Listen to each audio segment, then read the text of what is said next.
끝없는 사건과의 사투, 법정의 저승사자, 수원지검 형사삼부 서아람 검사님이십니다. 아유, 안녕하세요. 안녕하세요. 반갑습니다. 반갑습니다. 아니, 저희가 이제 재헌절 특집에 판사님, 변호사님 다 만나뵀는데 검사님만 만나뵌 적이 없어요. 예. 아니, 자기소개 직접 좀 해주시죠. 네. 안녕하십니까. 지금 수원지검 형사삼부에서 일하고 있는 9년차 검사 서아람입니다. 이게 뭔가 좀 그 형사삼부가 갖는 특별한 의미가 있는 건가요? 형사부가 보통 전담에 따라서 이제 부가 나눠지는데요. 네. 형사삼부는 송치강력이라고 해서 좀 무거운 강력 사건들을 경찰이 송치한 것을 검찰이 수사하는 그런 전담을 하고 있고요. 아니, 그럼 이제 검사님이 하시는 일은 어떤 일을? 네, 제가 하는 일은 송치강력 중에서도 이제 교통, 사행행위 그리고 가정폭력 이렇게 하고 있는데요. 사행행위는 흔히 알고 있는 이제 도박 관련 사건이라고 생각하시면 됩니다. 아, 그렇군요. 이런 사건을 처리를 몇 건을 하시는 겁니까, 하루에? 그게 건수로 따질 수가 없는 게요. 음. 예를 들어서 10건이지만 요만한 기록이 10건일 수도 있고요. 예. 한 건이지만 이만한 기록이 올 수도 있습니다. 그래서 검사들이 이제 보통 3시에서 5시 사이에 오후에 배당이 되는데 이 수레가 이렇게 덜덜덜덜 오는 소리가 들리면은 검사들이 이렇게 귀가 쫑긋해져요. 예. 어느 정도 사이즈로 오는 걸지 이렇게 긴장을 확 하게 되는데 이거 오늘 배정된 건인데요? 한 건이고 한 건이 이렇게 많은데 네. 나머지는 별지. 이렇게 두꺼운 거 안 줘도 되는데 어떻게요? 이거 예를 들면 이제 뭐 빨리 책 읽는 사람들 사선으로 읽고 막 이런 거 있잖아요. 네. 속독을 하시는 건가요? 아 아니면 그런 건 아니고요. 네. 수많은 기록이 있어도 검사가 집중적으로 봐야 될 부분들이 있어요. 익숙해지고 나면은 보는 속도는 빨라집니다. 저희가 항상 유혹에 빠져요. 그 서류 하나로 넘기고 싶은 유혹. 제가 초임 때 사건을 빨리 처리하고 싶은 의욕이 넘쳐서 밤샘을 하다가 완전 비몽사몽인 상태로 계속 일 처리를 하고 있었던 때가 있어요. 그때 저희 부장님께서 저를 부르시더니 너 당장 집에 가라. 가서 자고 와라. 너는 검사 자격이 없어 이러시는 거예요. 너는 그냥 앉아서 매뉴얼대로 처리한다고 생각하겠지만 그 사람한테는 이게 평생에 한 번 있는 일이고 네가 평생 처음 만나는 검사야. 그런데 너처럼 비몽사몽 앉아있는 사람은 검사 자격이 없어. 그러니까 너 자르기 전에 빨리 집에 가. 이러셔서 그 말씀을 듣고 정신이 번쩍 들었어요. 집에 와서 푹 자고 맑은 정신으로 나갔던 기억이 납니다. 와, 근데 검사님, 네. 저는 이제 경험은 아, 없지만 이거 참. 진짜 피곤하실 것 같은 게 피의자랑 이제 신문을 하시는데 일단 첫 번째가 어제는 아니라 그러고 지금은 맞다 그러고 그러니까 진짜 이 심리적으로도 엄청 스트레스 받을 것 같아요. 네, 그렇죠. 사실 사람의 말이 일관될 수가 없어요. 없어요. 네, 수사하면서 했던 말과 재판 과정에서 했던 말이 또 다르고 그 제가 맡았던 사건 중에 인권 침해되지 않게 다 각색이 들어가는 부분이긴 한데 그 동생이 형을 병무청에 제보한 거예요. 네. 우리 형이 군대를 일부러 기피한다. 군대 기피하려고 30kg를 감량을 했다. 네. 매일매일 사우나를 다니고 헌혈을 하고 그래서 결국 병역 기피 판정을 받았는데 얘를 군대에 보내달라 이렇게 제보를 한 거예요. 동생이요. 네, 동생이요. 그래서 형하고 동생을 불러다 조사를 하는데 말이 그 사이에 바뀌어 있는 거예요. 제가 형한테 억한 심정이 있어서 거짓 제보를 했습니다. 사실 저희 형은 아파요. 많이 아파서 살이 빠졌습니다. 이렇게 얘기를 하는 거죠. 그런데 이 경우에 검사는 그냥 끝날 수 있는 게 아니고 만약에 이게 거짓 제보면은 여기에 대한 처벌이 또 들어가야 돼요. 그래서 이제 그 설명을 해주고 다시 진실을 얘기해라. 만약에 이게 거짓 제보를 한 거면 네가 처벌을 당신이 받는다. 처벌을 받는다. 네, 그렇게 말을 했더니 흠칫 놀라더라고요. 본인도 몰랐던 거죠, 그 부분을. 그러더니 아니에요. 사실은 원래 제보한 게 맞아요. 또 말을 바꾸고 다음 날 오더니 또 아니에요. 제가 그때 거짓말한 거 맞아요. 와, 이거 뭐. 네. 그러니까 이거 나중에는 그냥 저한테 그러더라고요. 저는 모르겠어요. 그냥 알아서 하세요. 거짓말이라고 하든 진실이라고 하든 알아서 알아서 판단하세요. 하세요. 네. 그럼 어떻게 됐어요? 처분 결과를 다 말씀드리고 할 수는 없는데 알겠습니다. 일단 알겠습니다. 예. 신체 검사를 다시 받았습니다. 신청을 네, 다시. 우선은 네네. 예.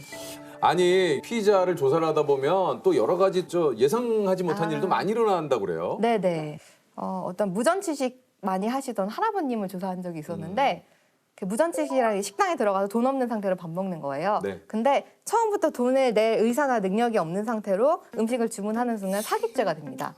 그리고 이게 몇십 번 누적이 되면은 실형을 살 수도 있어요. 네. 그런 케이스셨는데 할아버님은 계속 돈을 낼 의사가 있었다고 주장을 하시는 거예요.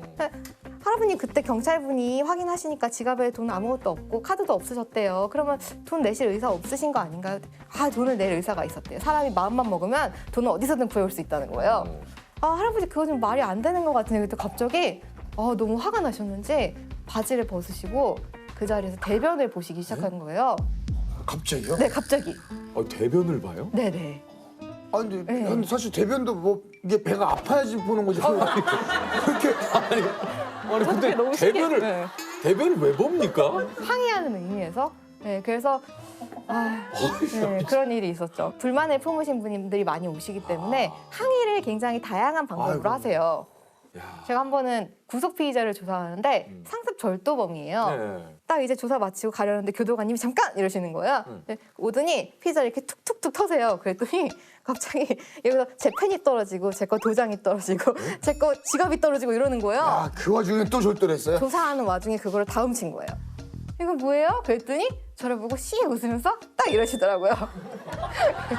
아니, 진짜. 이 손재주를 나중에 나가시면 꼭 좋은 데 활용하시면 좋겠다.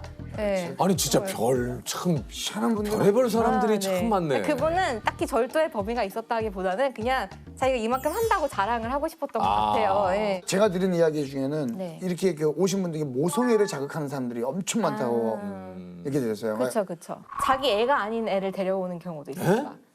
다른 애기를 빌려와가지고 이렇게 애기띠를 해가지고 오는 경우가 있어요.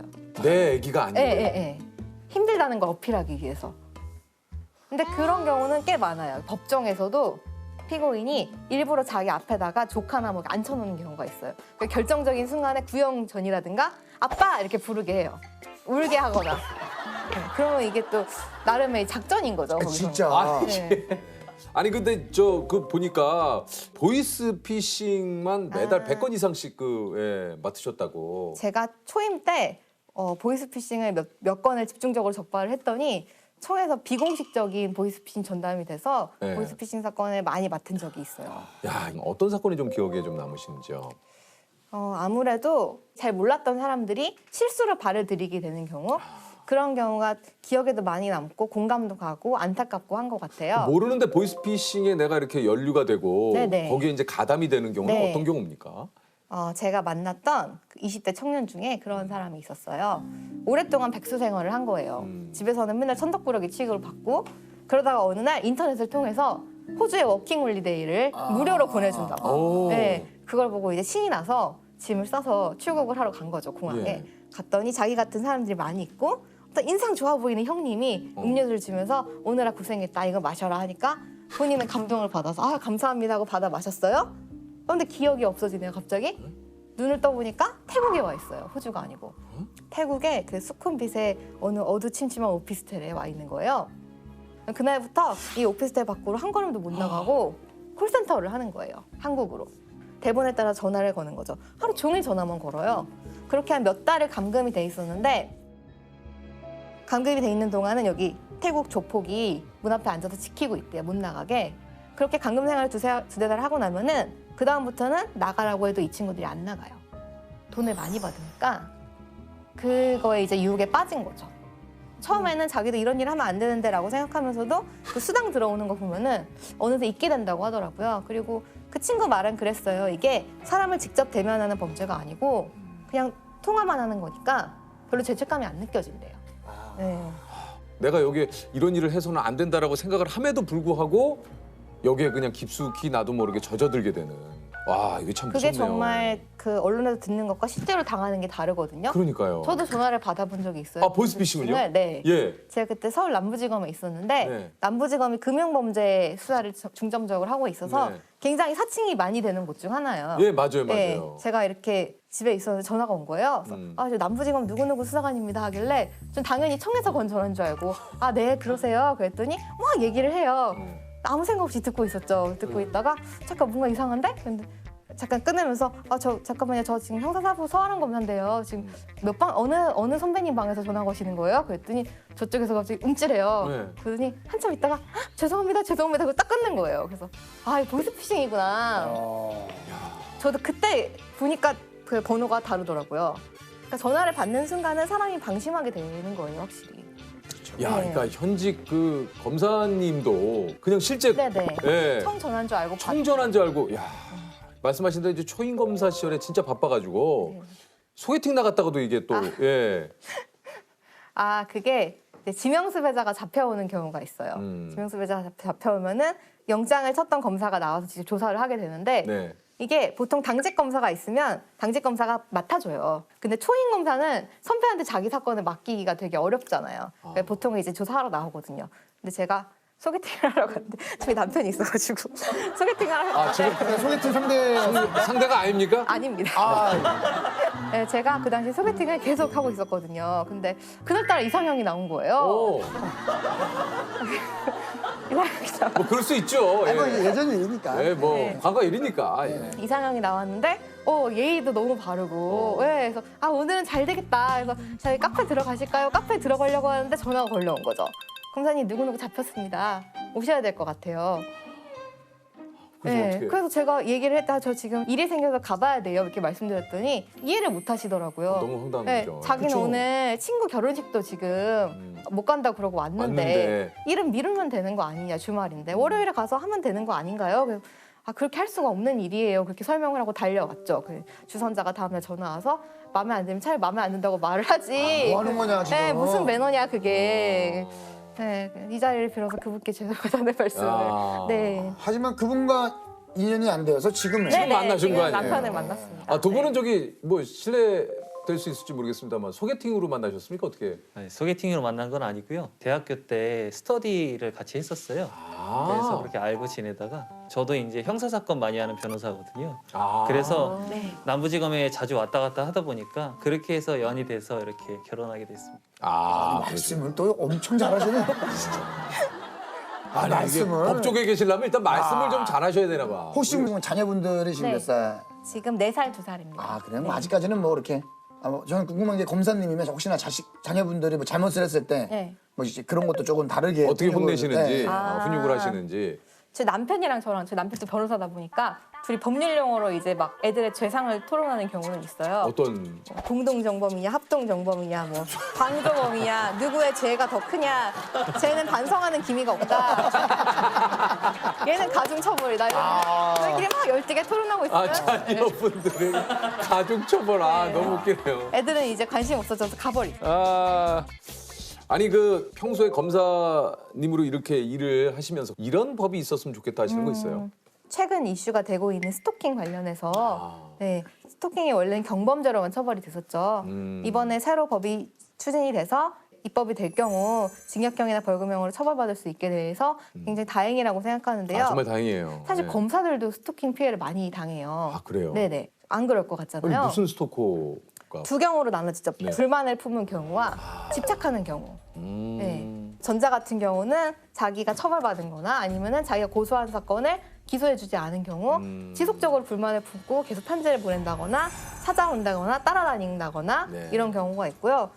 반대의 경우도 있어요. 예를 들어서 선배님 중에 훈훈한 외모를 가지신 분이 있는데 피의자를 조사하다가 겨울이었어요. 너무 추운 거예요. 그래서 실무관님한테 실무관님 창문 좀 닫아주세요 했는데 알고 보니까 피의자가 맨발이었던 거예요. 네. 피의자는 순간적으로 저 검사님이 나를 위해서 창문을 닫아주시는구나. 거기서 이제 갑자기 네, 라고 다른 생각을 감정을 하고 느끼는구나. 다른 감정을 느끼고 그때부터 집착하기 시작해서 몇 년을 쫓아다니고 저희는 인사이동을 하거든요, 2년마다. 예. 청을 옮기면 청을 바꿔서 따라오는 경우도 있어요. 그러니까 이사를 해서 본인도. 진짜요? 네네.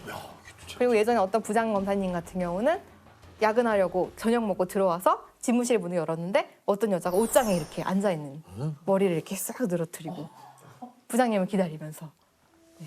그런 경우도 있고 검사들도 스토킹 피해를 많이 당합니다. 이야.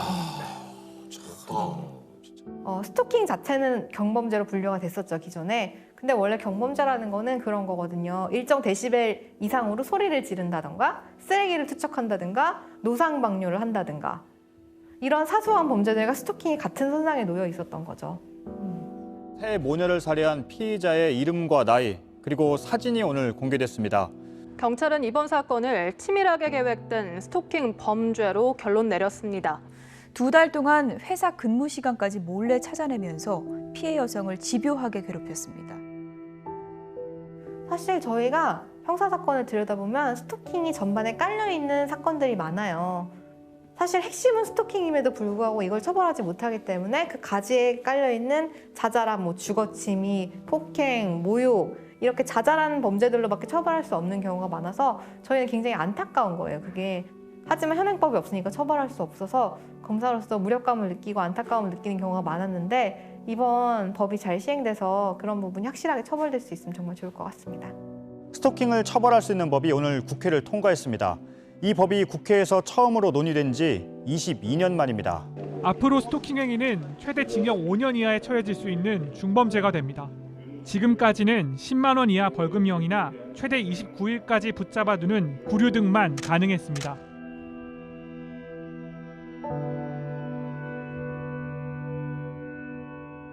아니 그 좀 진짜 검사님께서도 매일 어떻게 보면 이 사건과 이렇게 마주하시게 되는데 네. 검사님도 좀 이게 두려울 때나 이럴 때가 혹시 많죠. 없습니까? 사실 오히려 범죄를 가장 일선에서 보다 보니까 약간 범죄 공포증 비슷한 게 생기게 돼요. 예를 들어 제가 공판할 때 성범죄 전담 재판부를 들어간 적이 있어요. 성범죄 전담 재판부 같은 경우 몰카 사건이 한 80%를 차지하는데 그러면 오전 재판부터 몰카를 수천 장을 보게 돼요, 정말. 지하철에서 찍은, 화장실에서 찍은 거 뭐. 그리고 이 몰카 사범들이 생각보다 겉보기엔 굉장히 평범하고 그냥 우리 주변에 있는 그런 사람들이에요.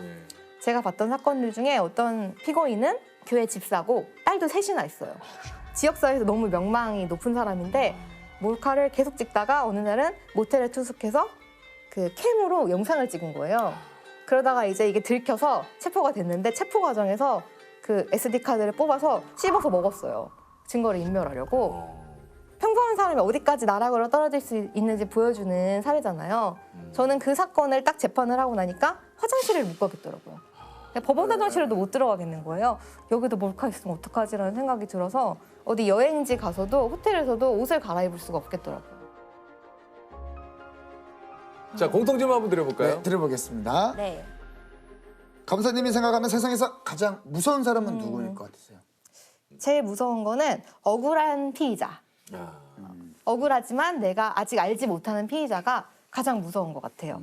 경찰에서 기소 의견을 송치하면 아무래도 유죄 심증을 갖고 보게 돼요. 그리고 말할 때도 추궁조로 나가게 되고 최대한 기소하는 방향으로 증거를 찾으려고 노력하게 되거든요. 제가 맡았던 사건 중에 아내하고 남편이 왔는데 아내가 폭력 피해를 호소하던 상황이었어요. 아내분은 너무 가녀리고 막 청초하고 막 바람 불면 날아갈 것 같고 남자분은 건장하신 거예요. 그래서 그 상황에서 이제 아내분이 막 하소연을 하세요. 남편이 나를 때린다. 자꾸 다른 여자를 만나고 다닌다. 저는 같은 여자 입장에서 공감을 하면서 남편을 추궁을 했죠. 어떻게 그럴 수가 있느냐. 아내를 보호해야지만 그랬더니 남편이 자기가 맡고 있대요. 오히려. 자기 너무 억울하다는 거예요. 아내가 의처증이 있어서 자기를 툭하면 때리고 욕을 하고 몰아붙인다는 거예요. 자기는 먼저 절대로 아내한테 손댄 적은 없다. 저는 안 믿었죠, 당연히. 안 믿고 기소하려고 준비를 하고 있었어요. 어느 날 근데 이분이 저한테 찾아오셨는데 영상을 하나 들고 오셨어요. 그 본인이 맞는 장면을 서재에다가 캠을 설치해놓고 몰래 찍으신 거예요. 근데 그 가녀린 손목으로 이렇게 뺨을 날리시는데 정말 고개가 이렇게 휙휙 꺾이는 거 있잖아요. 그렇게 맞고 있더라고요, 남자분이. 그걸 보는데 순간 약간 아찔한 거예요. 아, 내가 모르고 지나쳤으면 정말 억울한 사람을 만들 뻔했구나. 그런 일들을 겪고 나니까 그 억울한 피의자, 억울할지도 모르는 피의자가 가장 두렵습니다.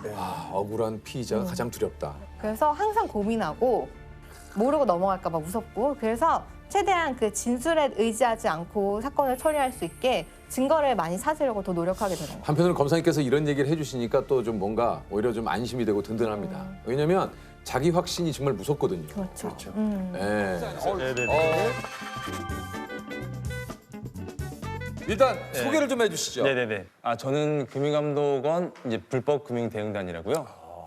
네, 이제 보이스피싱 이거를 진짜 그리고 이제 불법 사금융 관련해가지고 피해 예방을 하고 있습니다.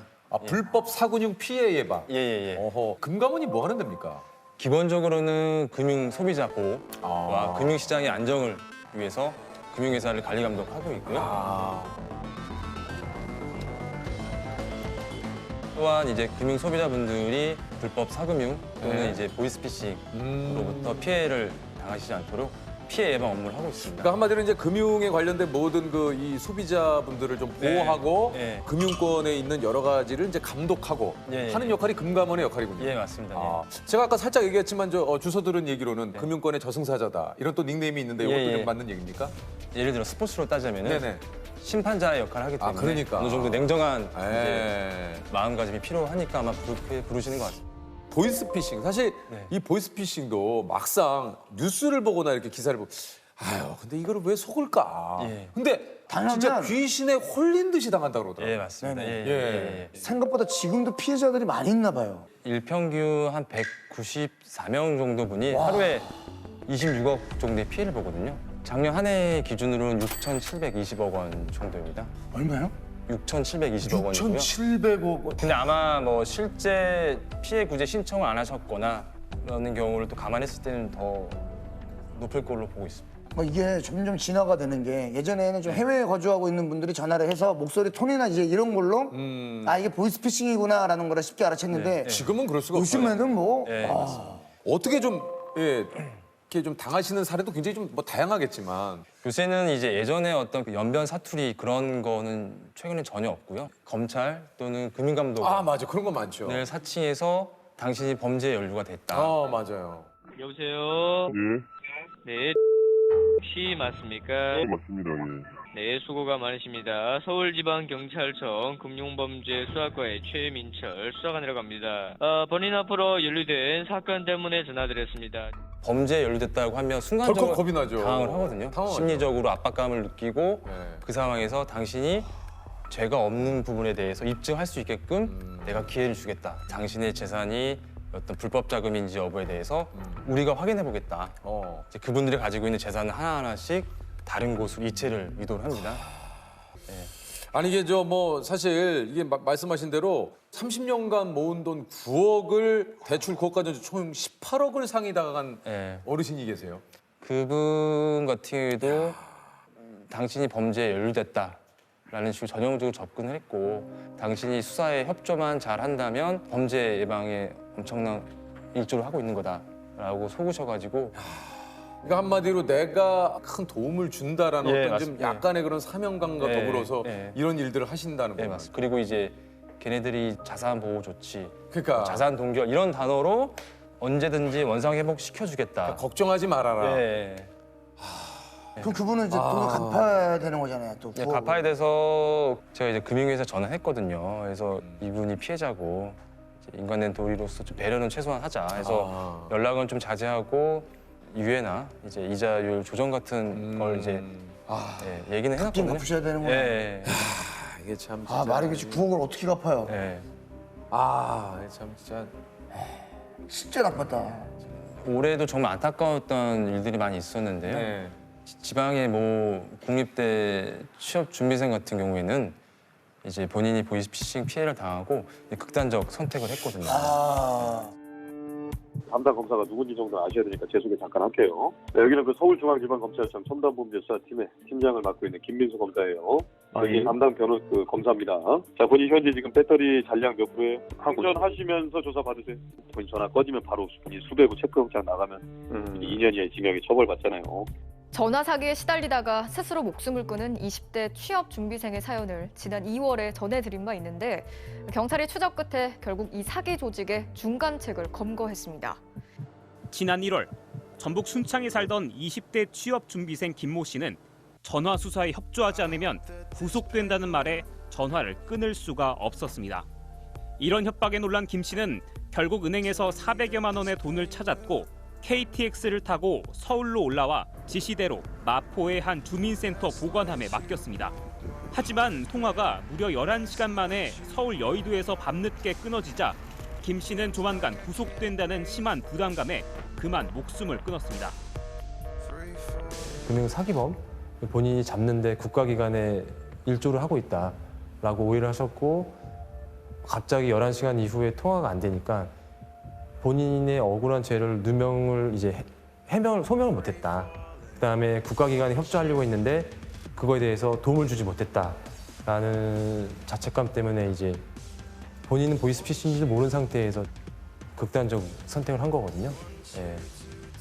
그 부분도 참 안타깝죠. 왜냐면은 젊은 나이였고 또 그 친구 같은 경우에는 학교 다니면서 불편한 친구들을 직접 이제 도움을 주면서까지 되게 선한 친구로 알고 있거든요. 네. 뭐 안타까운 사람이 많죠. 황당한 보이스피싱도 좀 있었다고 그래요. 작년 11월쯤이었던 것 같아요. 피해자분한테 내가 감독원 직원이다. 그래서 감독원 지하에 은행 지점이 있으니까 그러니까 거기서 현금을 뽑아라. 내가 감독원 앞에 있겠다. 근데 이제 우리 그 해당 은행의 점포 직원이 수상한 거예요. 왜냐면 큰 금액의 대출을 일으키자마자 바로 출금을 하려고 하시고 직원과 대화할 때 한쪽으로는 이어폰으로 누군가 통화를 하고 있고 하니까 의심스러워서 바로 영등포 경찰서에 신고를 했어요. 그래서 경찰 분들이 사기범 검거했는데 복장에 저희 감독원 배지까지 있었다고 하더라고요. 네. 금융감독원 안에서 피해자의 돈을 가로채려던 그야말로 간큰 보이스피싱범이 있었다는데요. 보이스피싱범은 금감원 직원을 사칭하면서 이곳 금감원 건물 안에 있는 은행 점포로 피해자를 불러냈습니다. 한 남성이 카드론으로 3,500만 원을 인출해달라고 요구합니다. 은행 직원은 보이스피싱범과 피해 남성이 전화 연결이 된 상태일 수 있다고 보고 현금 인출을 핑계로 계속 시간을 끌었습니다. 그러면서 노트를 활용해 누군가와 통화 중인지도 확인했습니다. 고액의 현금 인출을 요청하시는 고객님께 질문을 드리는 몇 가지가 있는데 범죄에 연루되었으니 금감원 조사가 진행되고 있다. 이런 얘기를 은행 직원에게 말씀드리면 안 된다라는 전화를 받으셨나요? 이 질문에 고객님께서 예라고 대답을 하시는 거예요. 그래서 고객님께 우선 보이스피싱인 것 같다고 먼저 말씀을 드렸는데 고객님께서는 자꾸 아니라고 금감원 직원이라고 말씀을 하셔서 이제 이러한 사례들을 종이에 적어서 말씀을 드렸고 그동안 이제 저희 팀장님께서 경찰에 신고를 해주시게 되었어요. 시간이 걸리자 일이 틀어진 것을 직감한 보이스피싱범은 다른 곳으로 몸을 숨겼습니다. 경찰은 인근 지하철역을 수색한 끝에 보이스피싱범을 검거하고 사건 경위를 조사하고 있습니다. 다양해지는 이 수법을 좀 보면서 어떤 생각이 좀 드세요? 일단 계속 정부에서는 다양한 이제 피해 예방 제도를 마련하고 있지만 이 사기범들은 지속적으로 그 예방 제도나 어떤 홍보 등을 우회해서 진화를 하고 있습니다. 정말 어떻게 보면 이제 어느 부분은 실제 금융을 잘 아시는 분들이 아닐까라는 생각도 많이 들고요. 혹시 잡았던 보이스피싱 사기범 중에 생각보다 학력도 높고 막 이런 사람도 있습니까? 최근에 제가 언론에 접했던 건 이제 그 로스쿨 졸업한 변호사 분이 이제 범죄에 가담했다. 보이스피싱. 예, 그거를 제가 봤어요. 예. 보이스피싱으로 의심되는 사람과 좀 이렇게 혹시라도 통화를 혹시 나도 모르게 좀 하게 됐다. 이럴 때 뭔가 좀 이렇게 팁이랄까요? 방법이 좀 있을까요? 용감한 시민분들 같은 경우에는 이제 사기를 인지하고 맞받아치는 분들도 계시고 예를 들어 뭐 조세호님 당신의 우리은행과 농협통장이 범죄에 연루됐습니다.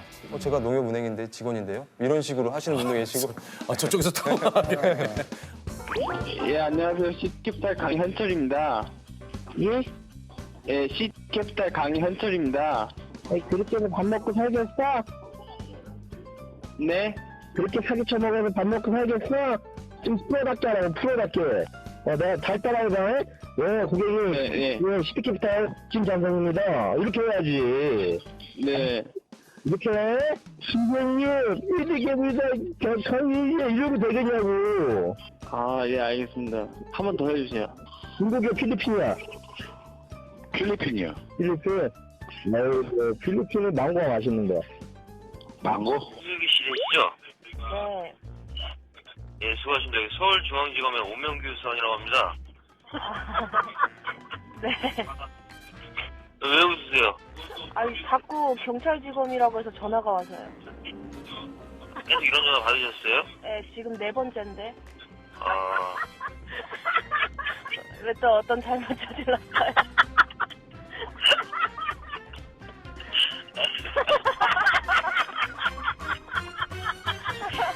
근데 이런 것도 자칫 잘못하다가는 그래서 이런 식으로 하다 보면 또 그 사기범이 보복으로 그러니까요. 네, 뭐 이사라 주소로 중국 음식을 뭐 10판씩 배달을 시킨다던가 치킨 30마리 막 이런 거. 그런 식으로 피자 20판 막 이런 거. 아 이게 보복을 또 하는군요. 하는 경우도 있습니다. 그래서 대응을 적극적으로 하시보다는 좀 무시하고 모르는 전화 오거나 하면 아 이게 뭐 보이스피싱을 피해를 혹시 입었다면 네. 어떻게 하면 됩니까 이걸? 경황이 없으실 것 같은데 이제 경찰서 112나 국민감독원 콜센터 1332번 1332번을 통해서 상담을 받으실 수가 있고 전기통신 피해 환급법이라고 피해 보신 분들에 대해서 소송 없이 신속하게 구제해 줄 수 있는 게 마련되어 있고 금융회사에 피해 구제 신청서를 접수하시면 국민감독원이 피해자분들의 돈을 찾아서 직접 환급해드리는 업무를 하고 있고요. 네. 환급받을 수 없는 케이스도 있습니까? 피해자분들의 소중한 피해금이 만약에 사기범들에 의해서 ATM이나 영업점 창구에서 현금화가 됐다라고 하면은 그러면 안 돼요. 예, 찾을 수가 없습니다. 예. 아 현금화 되는 순간 그거는 사실 찾기가 예, 찾을 어렵고 수가 없습니다. 빨리 예. 금융회사 입금 또는 송금은행의 콜센터에 바로 전화하셔가지고 지급 정지를 하는 게 제일 중요합니다. 보이스피싱 관련된 일을 계속 하시다 보면 이제 뭐 여러 가지 또 힘든 점, 본인 일을 하시면서 가장 힘든 점 뭐예요? 일단은 피해자분들이 정말 힘들어 하시는 것 같아요. 하소연할 데도 없고 이 사기범들은 이분들 명의로 대출을 영혼까지 끌어모아서 받거든요. 그러다 보니까 상환 일이 도래하면 그걸 갚는데 너무 힘들어 하시고 민원 서류 10개 중에 한 3, 4개는 극단적인 선택까지 고민을 해봤다 하시는 분들 많이 있으세요. 그래서 그걸 이제 제가 뭐 다 도와드릴 수는 없다는 부분이 가장 힘들고 예방 제도를 내고는 있지만 사기범들이 계속 진화를 하고 있기 때문에 쉽게 해결이 잘 되지 않더라고요. 예. 보이스피싱 이게 사기단에게 좀 하시고 싶은 얘기 없어요? 혹시 제가 저한테 올라오는 거 아니겠죠 혹시? 근데 일단은 방송 잘 봤습니다. 저 솔직히 일단은 근데 이제 여러분들이 이제 노리는 그 돈이 그 사람들의 정말 하루하루 생계에 필요한 돈입니다. 그래서 절대 이제 느낌이 그래서 그런지 되게 따뜻하게 얘기하죠. 그래서 절대 사기치지 마시고 정정당당하게 올바른 일을 찾길 바랄게요. 예. 본인이 생각했을 때 돈이 무서울 때는 언제라고 생각하세요? 다 공감하실 것 같아요. 제가 언제요? 돈이 제일 무서울 때는 매달 찾아와요. 만약에 이제 월급이 300이면 100만 원 대출 갚고 100만 원 와이프 주고 보험료 내고 딱 통장에 80만 원. 카드 회사에 카드값은 85만 원. 이 5만 원이 없을 때가 제일 무서운 것 같아요. 네. 이게 돈이 좀 얼마 정도 있어야 좀 행복할까요? 이게 혹시? 딱 지금 안주머니에 얼마 있었으면 좋겠어요? 아니면 안주머니에요? 네. 1억? 1억. 1억. 1억 있으면 좋겠네요. 1억 가지면은 뭘 제일 먼저 좀 하고 싶으십니까? 1억 하면 일단은 와이프가 샷땡 이런 백을 그거 뭐 원할 것 같고 그다음에 아버지 차인데? 일단 차 한 대 또 뽑아. 그럼 중형차입니까 아니면 대형차로 좀? 1억에서 까야 되는 거죠. 까야죠. 그럼 중고차로 할게요. 중고차. 그래요? 그래서 뭐 중고차 2천으로 2천 정도 하고 7천만 원 남아요. 7천만 원 남았으면 빚을 갚을 것 같아요. 마이너스 일단은. 통장을 네. 일단 그렇게. 네, 그렇게. 날 위해는 쓰는 거 없이. 네. 왜요? 아니 그냥 넥타이도 하나 없이 이렇게 딱 있으시니까. 이게 좀 여름이라 이거 요즘 넥타이 안 하지 않아요? 네, 저희 하객 때는 그래요? 자유롭게 혹시나 저 감동으로 요새 쿨비즈라 그래서. 그래요? 예. 근데 다들 넥타이 안 하시잖아요. 죄송합니다. 저는 시원하게. 죄송합니다. 지금 당장 10억이 입금되는 것과 10년 전으로 돌아가는 가는 것. 거랑 바로 통장에 저는- 10억이 꽂힙니다. 전 바로 10억. 왜냐면 10년을 다시 살아야 되니까. 근데 10억이 있으면 빚도 갚고 와이프 뭐도 사주고. 야 그러면 또 1억은 아까 3천만 원하고 나머지는 빚 갚으셨는데 10억이면 또 이제 어떻게- 이야기 달라지네요. 야 이건 또 달라지나요? 10억은 어떻게 쓰실 겁니까? 10억은? 일단은 와이프한테 1억만 있다고 얘기할 것 같고요. 일단은 1억만 있다고. 9억은 9억은 일단은 일단 나는 일단 1억밖에 없다. 없다 하고 쟁여둔 다음에 일단 누워서 일단은 하루 정도 계속 웃으면서 뭐 할지 진짜. 여기다 이렇게 해서 웃음 나겠다. 나도 모르게 큰 노래가 나오고. 예. 이제 소개를 드리겠습니다. 사기 없는 세상을 꿈꾸는 33년 사기꾼 전문 검사 임채원 검사님이십니다. 안녕하세요. 반갑습니다. 자나깨나 사기 생각, 앉으나 서나 사기 생각, 언제나 사기 없는 세상을 꿈꾸는 서울 동부지검 중요 경제범죄조사단장 부장검사 임채원입니다. 아이고. 일단 무려 33년 동안 사기 범죄를 전문으로, 그러니까 한마디로 이제 사기꾼 전문 검사님이신데 사기 범죄만 집중적으로 좀 매달린 이유가 있으시다 그래요? 예, 그게 아마 운명적으로 저는 검사가 될 수밖에 없었던 것 같습니다. 저희 아버지부터 저까지 해서 저희 가족이 4번 사기를 당했습니다. 첫 번째로는 제가 어렸을 때 아버지를 서울로 이끌어주었던 직장 상사가 집 한 채 값을 사기치고 야반도주하는 바람에 저희 가족하고 그 부친께서 한 20년 복구하느라고 엄청나게 고생을 많이 했습니다. 그 다음에 이제 제가 검사가 된 이후에 아버지께서 또 세입자한테 또 사기를 당하셨고요. 그 다음에 제 막내 동생이 당했고 제가 또 선배한테 또 당했습니다. 아니 검사님인데 사기를 당하셨어요? 예, 좀 어리버리한 검사죠. 근데 이제 한 10년 정도 알게 된 학교 선배가 자기가 이번 달에 신용카드 사용 대금을 못 막으면은 신용 불량자가 된답니다. 690만 원을 빌려줬는데 그 이후에 이제 연락이 없어요. 그래서 겨우겨우 이제 연락을 해서 갚아달라 그랬더니 뭐 계좌번호를 가르쳐달라 그러더라고요. 그 계좌번호를 가르쳐줬는데 아직까지 한 푼도 안 들어왔습니다. 아니 계좌번호까지 불러줬는데도 아직도. 아니 근데 이런 것도 좀 여러 가지 그 법적인 조치를 취할 수 있는 거 아닙니까? 검사가 첫째 사기당했다는 얘기를 하면 그 자체가 벌써 무능한 검사로 또 인식될 수가 있고 일단 스스로가 이제 자괴감 너무 창피하잖아요. 아니 남의 사기 사건 사기당한 사람을 구해주기 위해서 이렇게 하는데 이 자기 머리도 못 깎는 이 어리버리한 검사가 어떻게 해요. 그러다 보니까 사기 사건을 보면 꼭 내 사건인 것처럼 더 열심히 보게 되더라고요. 더 막 그냥 이게 막 의지가 좀 의욕이 막 불타오르시는군요. 그 주소 있죠. URL이라고. 그래서 함부로 터치를 하게 되면은 그 순간에 이제 악성 앱이 깔립니다. 악성 앱이 깔리면 내가 거는 전화나 상대방이 오는 전화가 전부 다 범인들이 다 가로채거든요. 이 피해자는 그것도 모르고 이제 뭐 검찰청이나 이런데 그 뭐 금융감독원에 전화를 한다고 하는데 그게 범인들이 가로채기 때문에 거기에서 당한 그 사람들이 되게 많습니다.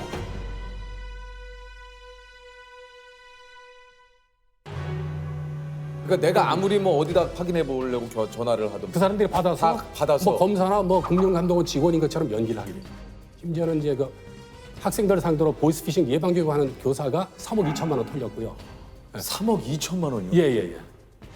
이게 나름대로 이제 공부를 했는데 그 출산휴가 갔다 오는 그 기간이 1년이었거든요. 1년 동안 새로운 수법이 전화 가로채기 수법이었기 때문에 그렇게 됐습니다.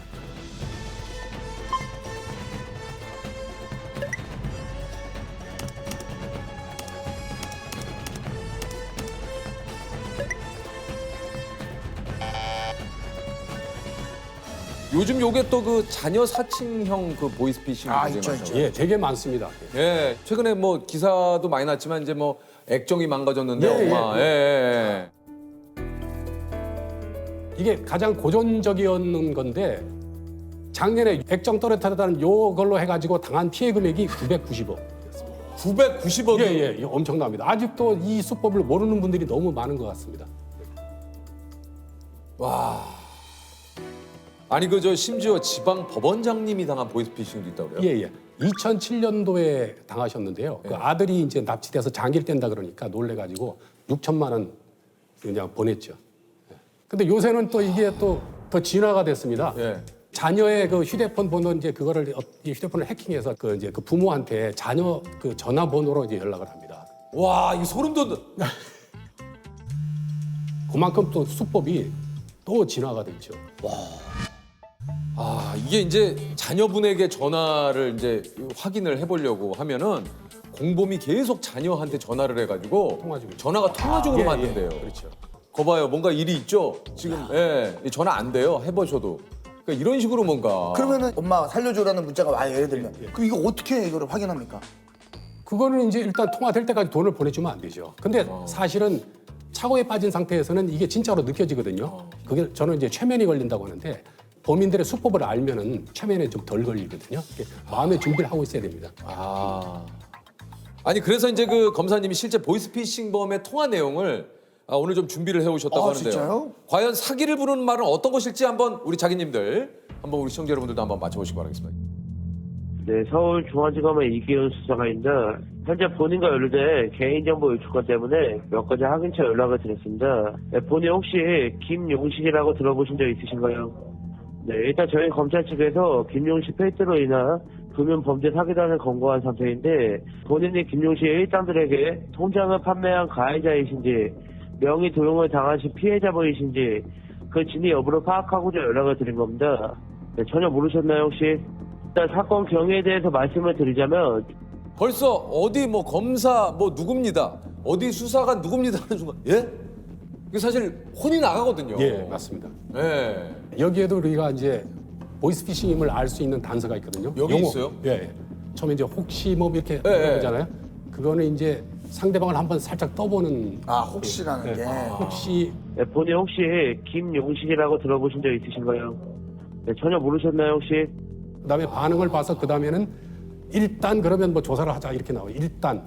예. 일단은 뭐냐면 이제 그 피해자라 하여금 자기 페이스로 이제 끌어다니는. 일단. 예. 네, 일단 저희 검찰 측에서 김용식 페이트로 인한 금융범죄 사기단을 검거한 상태인데 일단 사건 경위에 대해서 말씀을 드리자면 그다음에 또 이제 특징이 혹시 옆에 누가 있는지.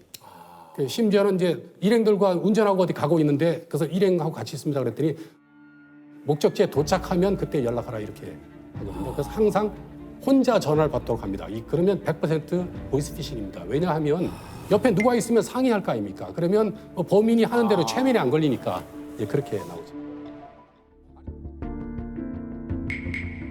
아니 어쨌든 그래서 이제 이런 피해를 막기 위해서 이제 30분 지연 인출 제도라는 게 또 생겼다고 그래요. 예, 맞습니다. 이게 이제 계좌로 이제 100만 원 이상 입금할 경우에는 자동화 지급 기기 안에서 30분 안에는 인출이 안 됩니다. 네. 골든 타임이라 그러는데 그러니까 보이스피싱 당했다는 사실을 알았다면 30분 안에 빨리 신고를 해야 되거든요. 그래서 이제 요새 또 법인들이 그걸 알아가지고 100만 원 보내라 이렇게 얘기하지 않고 98만 원만 보내세요. 그러면 마음대로 인출이 되는군요. 되죠. 이게 30불 인출 지연 제도도 100만 원 이상이 돼야 되니까. 그렇죠. 이야, 이거 뭐 대단하죠. 아니 그래서 이제 이거 평소에 급하게 입출금할 일이 없는 어르신들 경우에는 지연 이체 서비스를 미리 좀 등록하시는 게 도움이 좀 된다. 예, 그건 이제 3시간. 누구한테 돈을 보내더라도 이제 한 3시간 정도는 뒤에 이제 돈이 가도록 하거든요.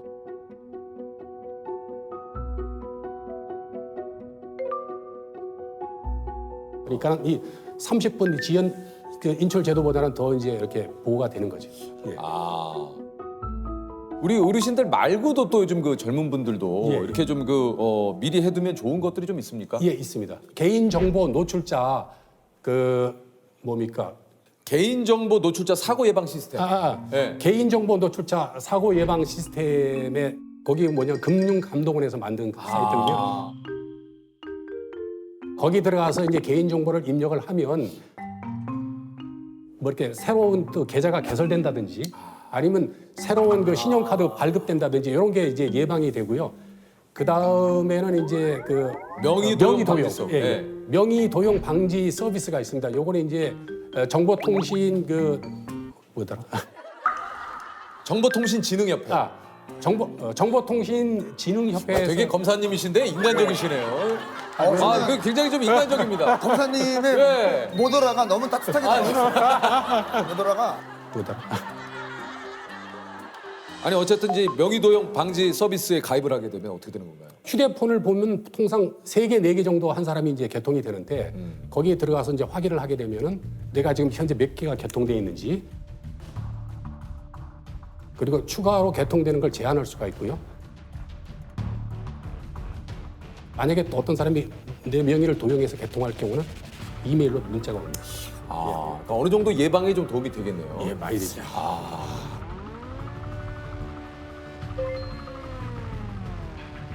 아니 이게 어렵게 증서를 받아놨어도 증거가 안 되는 경우도 있습니까? 예. 실제 제가 옛날에 처리한 사건인데 이 계약서가 진짜 이 사건 해결의 결정적인 증거였습니다. 그래서 사기범한테 그랬습니다. 이 계약서대로라면 사기가 맞지 않느냐 이렇게 했더니 검사님 저 이런 문서 쓴 적이 없습니다. 이거 제가 썼다는 증거를 대십시오 이렇게 얘기하더라고요. 그래서 제가 이렇게 봤더니 내용이 전부 다 컴퓨터로 출력이 되어 있고요. 그 뭐 자필도 없어요. 그 도장도 법인 직인이 찍혀 있습니다. 이 사람이 했다는 증거가 아무것도 없어요. 그래서 제가 거기서 이제 느낀 게 뭐냐면 중요 부분은 자필을 받아라. 그리고 도장도 좋지만은 지장을 이제 받도록. 왜냐하면 이 지장 받으면은 이 혐의를 밝히는데 지장이 없잖아요. 그러니까 이 지장을 듬뿍 찍어서 우리 주민등록증 받을 때처럼 살짝 찍으면 좀 불편하고. 지장이 없어서 지장을 받아라. 이거 찍으면 지장이 없습니다. 그다음에 아주 중요한 게 있습니다. 뭡니까? 차용증에 꼭 용도를 쓰시라. 용도. 빌려가는 돈이 진짜 많은 사건 중에서 그 용도를 못 밝혀서 무혐의 되는 사건이 너무너무 많습니다. 용도를 기재하고 그 상대방 계좌에 돈을 입금을 시켜놓으면 나중에 그 입금된 돈이 어디로 인출됐는지만 확인되면 금방 밝힐 수가 있거든요. 이거 마지막에 이제 굉장히 중요한 그 증거를 남겨서 이제 문서화 하신다고 하더라도 용도가 꼭 들어가야 사기범이 처벌받는데 입증이 훨씬 그러니까 손쉽게 빠른 거죠. 용도는 사실 민사소송에서는 아무 도움이 안 되는데 형사사건의 사기의 고의를 밝히는 데는 결정적인 거거든요. 그거를 꼭 좀. 굉장히 예. 강조를 좀 하고 싶습니다. 아니 이게 사기 범죄 피해자분들의 정신적 고통이 이게 얼마나 큰지 그 말해주는 통계가 있다고 그래요. 예. 예를 들어서 올해 사기 사건이 발생했으면 다음 해 자살하는 사건 수가 좀 이렇게 는다는 그런 통계학적인 그런 관련이 있습니다. 이게 그리고 다른 거보다 돈도 돈이고요. 이게 사실은 인간적인 배신감과 내가 또 왜 저기에 당했을까 하는 그 자괴감 여러 가지 스트레스가 어마어마하거든요. 맞아요. 아는 분이 보이스피싱을 한 2천만 원 당했는데 너무 창피하고 자괴감이 들어서 그냥 극단적인 선택을 하고 싶은 생각이 들었다고. 근데 그게 왜 그러냐 하면은 스스로 자기가 똑똑하다고 생각했는데 그게 무너지고 그렇죠. 어떤 인생 사람에 대한 가치 체계가 무너지거든요. 맞아요. 그래서 이 일이 손에 잡힙니까? 이 억울함이 안 풀리는데. 네. 직장 공장장인데요. 직장 상사. 대구에서 서울로 이끌어줬습니다. 그래서 제가 그때 기억나는데 완행열차에 그 화장실 옆에 칸에 진보다리에 앉아서 왔던 기억이 나는데요.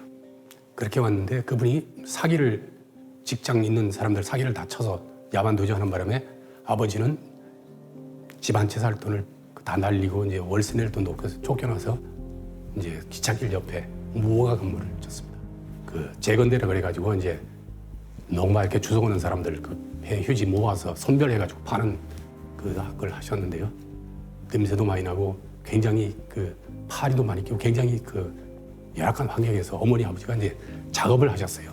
그래서 그 병으로 어머니는 2000년도에 이제 그 폐섬유 쪽으로 돌아가셨죠.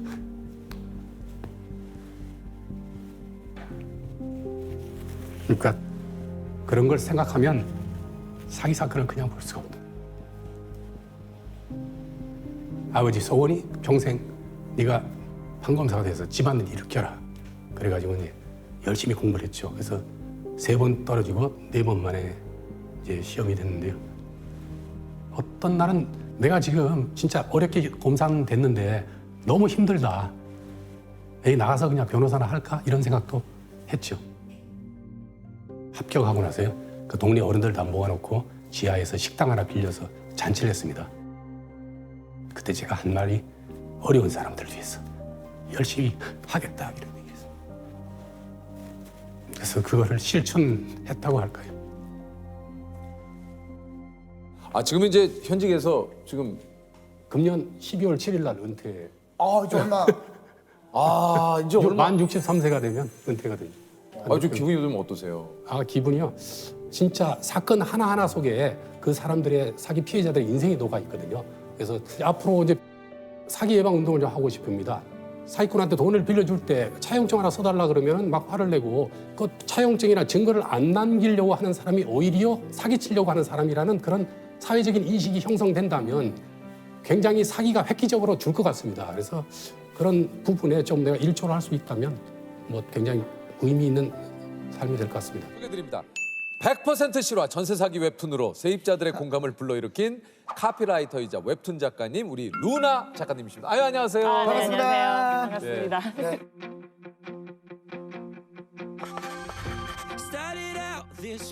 네. 소개를 직접 해주시죠. 네.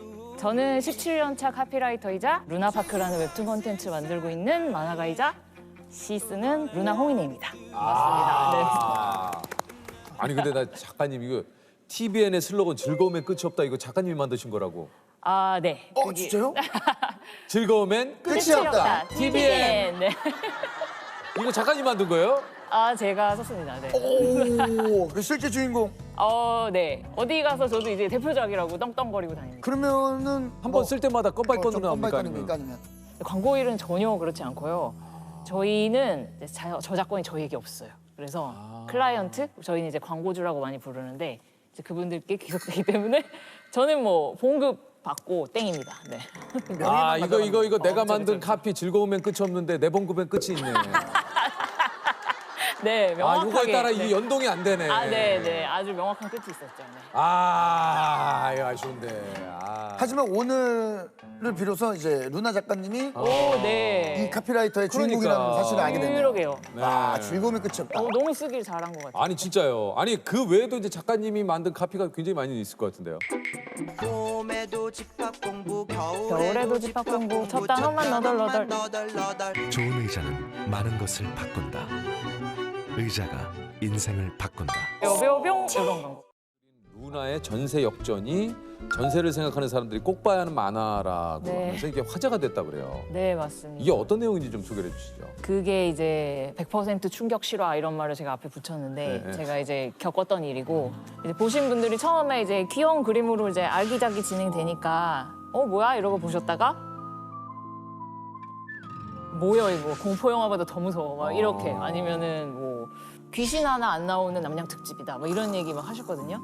그래서 그게 어떤 일이었냐면 제가 어떤 집에 전세로 들어갔는데 한 달 만에 압류장이 날아오고 그리고 바로 경매 개시가 되고 그런 일련의 과정을 무려 3년을 제가 시달렸던. 아니 이게 보통 그 가끔 뉴스에나 뭐 이런 네, 그 맞아요. 프로그램에 나오는 내용이 이런 내용이지 않습니까? 네네네. 저도 뉴스에서만 보던 일을 제가 당한 거죠.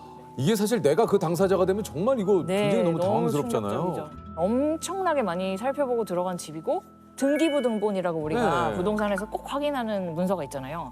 그게 말끔했어요. 거기에 이제 아무런 이 집에는 빚도 없다. 아무것도 없다. 네, 그 융자라고 말하는 선순위 채권이 없다. 네. 이런 말끔한 집이어서 안심을 하고 들어갔는데 등기부등본에 그렇게 돼 있으면 그거 다 된 거 아니에요? 그렇죠. 근데 한 달 만에 압류장이 날아와서 저도 평생 이런 걸 받아본 적이 없으니까 이게 왜 날아왔지? 이게 나랑 무슨 상관이야? 내 집 아니니까 그쵸, 이렇게 그쵸. 생각했는데 조금 이제 투소문하고 알아봤더니 이제 그 당시 임대인분이 송사에 얽혀가지고 돈 문제에 누군가가 승소를 해서 이제 우리 집을 건 거죠. 내 돈 내놔. 저는 뭐야 이런 일이 있네? 근데 제가 일단 확정일자도 받고 그 전입신고도 했으니까 선순위였으니까 괜찮겠지? 하고 있었는데 나중에 밝혀진 게 집주인분이 엄청난 고액 체납자였던 거예요. 세금에. 근데 그걸 알게 되면서도 그런 거는 등기부등본에 안 나오죠. 나와요. 네, 등기부등본은 전혀 알려주지 않고요. 근데 체납하셨다는 걸 알게 됐을 때까지도 내가 체납한 게 아니니까. 이게 그렇죠. 아무 상관없다. 네, 별일이 아니겠지? 그냥 별일이었던 거예요. 왜냐하면 제가 입주한 시점보다 앞서 발생했던 세금이었던 거예요. 그게 세금 네네. 체납이. 네, 그러니까 이제 저의 집이 경매에 넘어가면 세무서에서 그 돈을 앞서서 가져간다. 그러니까 한마디로 변제 순위에서 내가 밀리기 때문에 네. 집을 처분해서 판 그 돈이 맞습니다. 세금보다 많으면 다행인데 네네네. 없으면 이제 나는 내 전세금을 날리게 되는 거죠. 그렇죠. 네. 그래서 일단은 그 송사 걸린 분이 경매를 걸으셔서 경매 과정이 진행이 됐는데 이런 과정이 굉장히 느리게 진행돼요. 그 경매 통지서가 날아와도 6개월 후에 한다. 그럼 그 피 마르는 6개월을 보내는 거예요. 그러니까요. 근데 집주인분께 이제 연락을 해서 어떻게 되는 거냐. 그러면은 그분은 굉장히 태평하게 아이고 해결하겠습니다. 염려 마세요. 아이고 임차인 뭐가 걱정이에요. 뭐 이런 느낌이신 거예요. 걱정은 내가 해야지 당신은 그쵸, 걱정할 그쵸. 필요 없다. 네. 그러다가 점점 상황이 심각해지니까 이제 연락을 점점 이제 피하게 되고 이제 잠수를 타고 이런 과정이 있었고요. 집이 매물이 된 거잖아요. 그러니까 다양한 사이트에 저희 집이 막 올라가요. 뭐 어느 동, 어느 집, 뭐 경매 매물입니다. 이러면서 올라가고 저는 언제 이분들이 왔다 갔지 싶은데 우리 집 현관까지 막 다 찍어간 거예요. 문 앞에까지. 그리고 실제로 이제 퇴근하고 오면 집 앞에 뭐 모르는 분이 서 계시는 경우도 몇 번 있었어요. 경매 낙찰하려고 하는데 집 좀 보여주세요. 근데 저는 내가 내놓은 집도 아니고 지금 그럼 이상한 일에 엮여 있는데 느닷없이 남을 들여서 우리 그러니까 집을 보여줘야 돼요? 보여주기가 어렵죠. 혼자서 어떻게 해야 돼? 나 어떻게 해야 돼? 이런 생각만 하면서 지냈죠. 네. 처음부터 이게 문제가 그러면 있었던 집이잖아요. 그렇죠. 네. 아니 그렇다면 그 집주인한테 뭔가 우리가 그 세입자로서 뭐 요구할 수 있는 건 없는 겁니까? 근데 이 모든 게 놀랍게도 그분들이 범법 행위를 한 건 하나도 없는 거예요. 세금 체납을 물론 했지만 나라에서는 이제 체납했으니까 집을 가져갈게. 이렇게 착착착 모든 게 법의 테두리 안에 일어나는데 뭐 제가 뭐 고소를 할 수 있는 것도 아니고 뭐 고발을 아무것도 할 수 있는 게 것도 없어요. 아니고. 네. 아 이거 진짜 꼼짝없이 너무 그 집에 사는 거죠. 아 너무 열받아 죽겠는데 진짜 이거. 아, 네. 집이 집 같지가 않더라고요. 네. 거기 있는 게 죄수 같았어요. 여기 같이 있는 사람.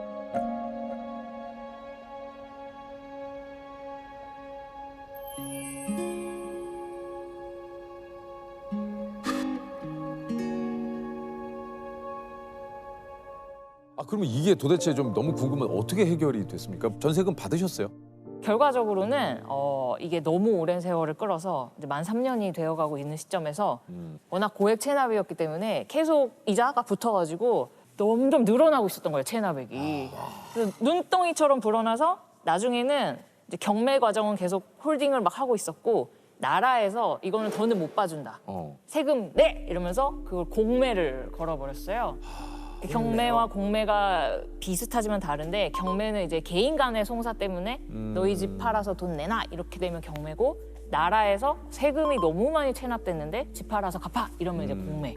저는 그때도 너무 깜짝 놀란 게 이제는 이제 뭐 더 놀랄 일이 없을 줄 알았는데 집에 또 뭐가 날아와 있어. 그래서 보니까 공매에 넘어간다는 거예요. 이 집이 이제 공매에 넘어가는 네, 거죠? 아니 이미 경매인데 공매에 넘어가? 또 급히 찾아봤더니 경공매 동시 진행도 가능합니다. 아이고야. 그래서 이제 공매에 넘어갔고 근데 거기까지 사건이 치달으니까 이거는 도저히 더는 해결될 여지가 없다. 낙찰을 받을 사람이 이미 없는 상황이었어요. 왜냐면은 이미 체납한 세금이 이만큼이고 제 보증금이 이만큼인데 집값을 넘어서고도 남은 거예요. 그리고 이 집을 누가 사겠어요? 아무도 안 사죠. 안 사죠. 그러면 저는 영원히 그 집에 갇히고 계속 세금은 늘어나고 더는 방법이 없다. 그래서 그때 가만히 누워있다 생각한 게 내가 사는 수밖에 없다. 내가 낙찰받는 방법밖에 없다. 이미 사실은 낙찰받아야 이익 보는 상황이 하나도 아니었고 이미 값이 너무 올라버렸기 때문에 세금이 너무 많이 불어났기 때문에 내가 얼마에 사도 집주인 세금을 그만큼 가져가고 남은 금액을 저를 돌려주는 거잖아요. 그렇죠. 그럼 저는 이미 전세금을 까인 거죠. 그러니까 이제 그걸 이렇게 계산해 보면 이익 보면서 살 수 있는 상황이 전혀 아니다. 그럼에도 불구하고 영원히 이렇게 내가 어떻게 되겠지, 누가 해결해 주겠지 이러면서 6개월, 3개월 이렇게 계속 시간 어쩔 수 보내느니 내 마음의 평화라도 찾아야겠다. 이러면서 제가 공매에 뛰어들어서 제가 낙찰을 받았습니다. 그렇게 끝났죠. 결국 내가 공매로 낙찰받은 네. 피해자가 어쩔 수 없이 나서서 더 큰 피해를 막기 위해서 또 안 왔다. 내가 또 안 왔다. 네. 그럼 그 집에 살고 계신 거예요? 그 집에 살고 있습니다. 아니 근데 그러면 이거는 어떻게 이 세금 체납을 미리 알아보려면 이거 어떻게 돼요 이거를? 개인의 세금 체납 여부는 이제 사생활의 영역이기 때문에 그러니까요. 알아볼 수가 없죠. 타인이 알 방법이 사실상 없고요. 네. 동의를 이제 해줘야 되는데 신분증을 막 줘야 돼요. 본인의 신분증을. 근데 뭐 집주인한테 신분증 좀 주세요. 제가 그거 좀 떼어보게. 이렇게 말할 세입자는 많지 않고 아니면 국세, 지방세, 완납 증명서를 보여주세요. 이렇게 말하는 방법이 있는데 그 얘기를 하는 순간 뭐야 이상한 사람 아니야? 그렇죠. 까탈스러워. 그치. 우리 집 드리기 싫어. 이렇게 네. 분위기가 되어버리는 거예요. 관계를 나를 다, 의심하나? 예. 뭐 이런 생각 드니까 네. 현재로서 방법이 그런 방법밖에 없어요. 이게 뭐 거의 한 3년이라고 하는데 네. 일상생활이 괜찮으셨습니까? 진짜 사실은 박살났다고 말할 수 있는데 이런 고통이 마음 한구석에 있는데 일상이 너무 힘들죠. 너무 힘들죠. 네. 그렇죠. 그럼에도 불구하고 즐거움의 끝이 없다 이런 카피를 거기서 탄생시키죠. 내 상황이 나 지금 진짜 프로시네요. 진짜 아니 진짜 프로 이런 프로가 없으시네. 네. 그때 사실 들었던 생각은 근데 이 일이 내 약간 경제적인 어떤 부분을 흔들고 있잖아요. 경제적인 거 흔드는 것만으로도 열받는데 내 뭐 커리어, 뭐 내 마음, 내 성격, 건강 이런 것까지 해치면 진짜 빡치겠다 이런 생각이 들어가지고 그것만은 지켜야겠다 이런 생각이 들어서 마음을 지키려고 되게 노력을 많이 했어요. 운동도 막 열심히 하고 막 울면서 데드 치고 막 이랬어요 그때. 그리고 그 괴로움 울면서 데드를 쳤어요? 아, 네. 그런 크라잉 데드다, 크라잉 데드. 네, 그랬습니다. 이 일을 작년에 웹툰으로 그린 이유가 있습니까? 네, 나는 그래도 어떻게 탈출했는데 조금 손해 보고라도 이제 어떤 분들은 정보가 부족해서 또는 뻔히 알아야 되는 건데도 우리가 놓칠 때가 있거든요. 그렇죠. 그래서 이거를 손해 보고 해결을 못 하시는 분들도 세상에 있을 텐데 그래 맞아 나 만화 그릴 수 있잖아 내 만화로 이걸 좀 알려야겠다 이런 생각이 들어서 루나의 전세 역전 그래서 이제 1화를 팡 올리게 된 거죠. 네.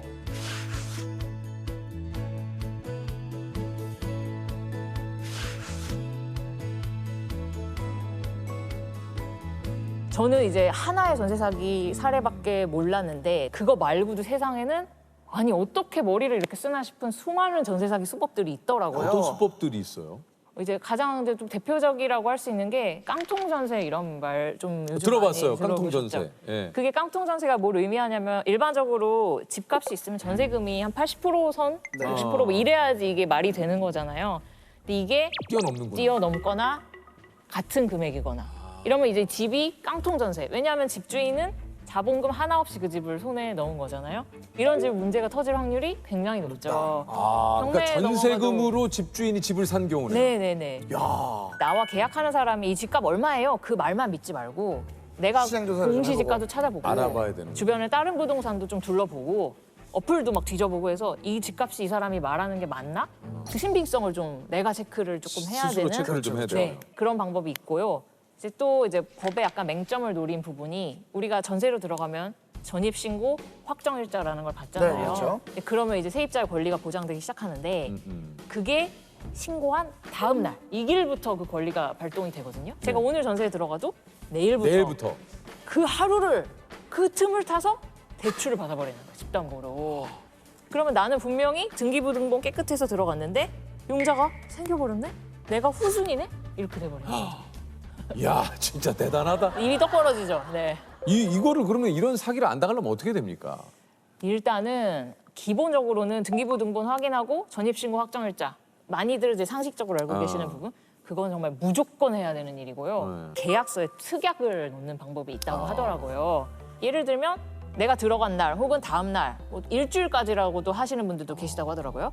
그 사이에 대출 안 받는다. 이 집을 담보로.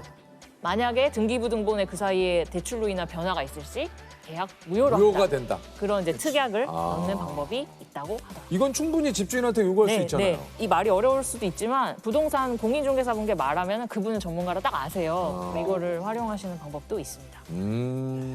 아니 그 이 웹툰이 드라마로 만들어질 예정이라고요? 네, 그렇습니다. 아 진짜요? 네. 어이구 축하드립니다. 아이고 뭐 작가님 그래도 뭐 3년의 오, 마음고생을 야. 또 이렇게 네. 예? 보상을 받으시네요, 이거. 뭐 캐스팅이 됐습니까? 아니요, 지금 이제 시나리오 단계고요. 네. 사실은 제가 이제 만화로 컨텐츠로 여러분들께 소개했을 때도 와, 내 마음의 상처가 많이 보상됐다.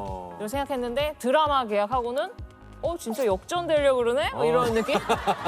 이만큼 괴로웠는데 그래서 좀 더 좋아지려고 그러네? 이런 네. 느낌. 진짜 전세 역전했네? 제목 따라갔네? 그런 생각 요즘 하고 있어요. 또 인생에 또 계속해서 그렇게 안 좋은 일만 있지 맞습니다. 않아요. 자, 우리 공통점 한번 드려볼게요. 네. 내 인생을 한 줄 슬로건으로 표현한다면? 제가 근데 악재를 겪었지만 그걸 통해서 또 배운 것도 있고 맞아요. 달라진 시야도 있고 그래서 오늘 같은 이런 유퀴즈 나와서 이런 신선한 경험을 하면서 또 뭔가 또 배우는 게 있고 저는 깨달음에 끝이 없다. 내 인생의 슬로건. 좋다, 좋다. 끝이 없다. 깨달음엔 끝이 없다. 아, 좋다, 좋다.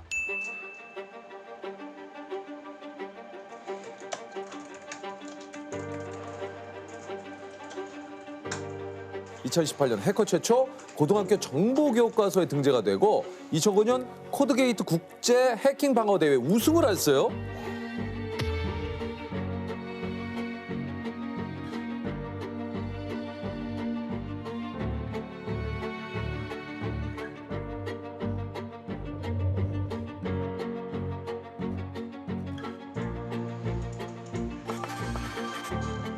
우리가 생각하는 해커는 뭐 약간 좀 검은 후드티에 그렇죠. 그죠?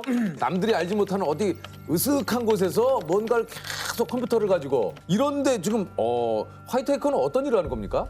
그게 화이트 해커는 보통 해킹이라는 거를 방어 목적, 보안 목적으로 착한 목적으로 하는 사람들을 화이트 해커라고 하고 반면에 이제 블랙 해커라는 것들은 그 반대되는 의미죠. 뭐 나쁜 목적으로 해킹을 한다. 정보를 빼내고 국가 기밀을 막 또 이게 빼내고 네, 맞습니다. 기업 비밀을 빼내고 네, 기업 비밀을 빼내고. 아니 그 화이트 해커로 일한 지는 얼마나 되셨어요? 제가 초등학교 5학년 때부터 공부를 했으니까 지금 한 20년 정도.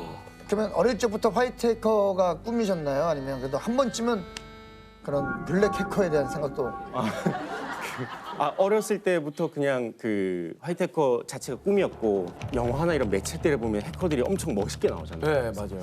그 막연한 동경 이런 것 때문에 그냥 책을 사서 공부를 시작을 했던 것 같아요. 그러면 실제로 타자도 좀 잘 치십니까? 타자 옛날에 잘 쳤어요. 옛날에 엄청 방금 저 하메 타자 얘기하시는 거예요? 그렇죠. 왜냐면 이분 같은 경우에는 이제 일본에 몇 타 나오시는지 얼마나 치는지 1000타 정도. 1000타. 와. 일본에 1000타?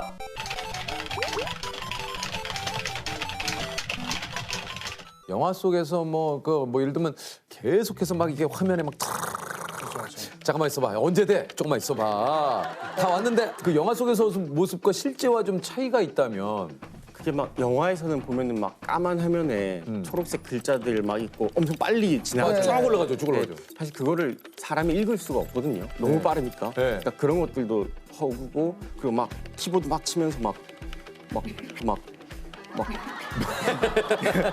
대한민국이 뭐 위험해 막 엔터 그렇게 하죠. 엔터 막 박치고 내가 구해서 세상을 네. 구했어 이런 것들은 이제 말이 안 되는 거죠. 왜 말이 안 돼? 해킹이라는 게 엄청 길고 지루한 그 과정의 연속인데 원래는 계속 이렇게 보면서 막 탁탁 하고 연구하고 막 며칠, 몇 주, 몇 달까지도 걸리거든요.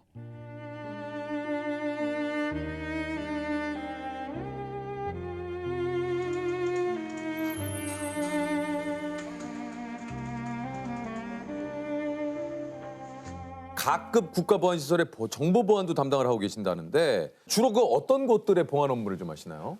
주로 공공기관이나 금융사, 뭐 대기업, 군 이런 쪽을 많이 맡아서 하고 있습니다. 보통 그 보안 컨설팅이라고 해서 해킹을 직접 하고 그 해킹에 대해서 어떻게 하면 뚫린다라는 것들을 알려주는 뭐 그런 것들을 좀. 제가 이거 알기로도 유명한 그 해커분들 가운데 오히려 나중에 어떤 기업이나 국가기관에서 스카우트 돼갖고 일하시는 분들 굉장히 많다고 들었거든요. 예, 뭐 요즘에는 보안 전문가나 해커들이 워낙 여기저기서 데려가려고 좀 많이 시도하고 있습니다. 아니 그러면은 대표님도 인재를 뽑을 때 해커분들은 좀 우대가 됩니까? 해커분들은 워낙 그 고급 인재라 찾아다니죠. 막 잘하는 사람들이 여기저기서 조건도 많이 좀 제시를 하고 이런 식으로. 근데 사실 아니 해커가 이게 근데 사실은 해커분들이 내가 해커입니다라고 잘 안 하니까 뭐 소문을 듣습니까? 이렇게? 어떻게 합니까, 뭐 이거? 전라도에 누가 있고 뭐 경상도에 누가 있고 막 약간 이게 또 해커하면은 검은 유혹들이 좀 있지 않습니까? 예를 들면 뭘 좀 해킹해달라, 뭘 빼내달라 이런 거 혹시 받아보신 적 있어요?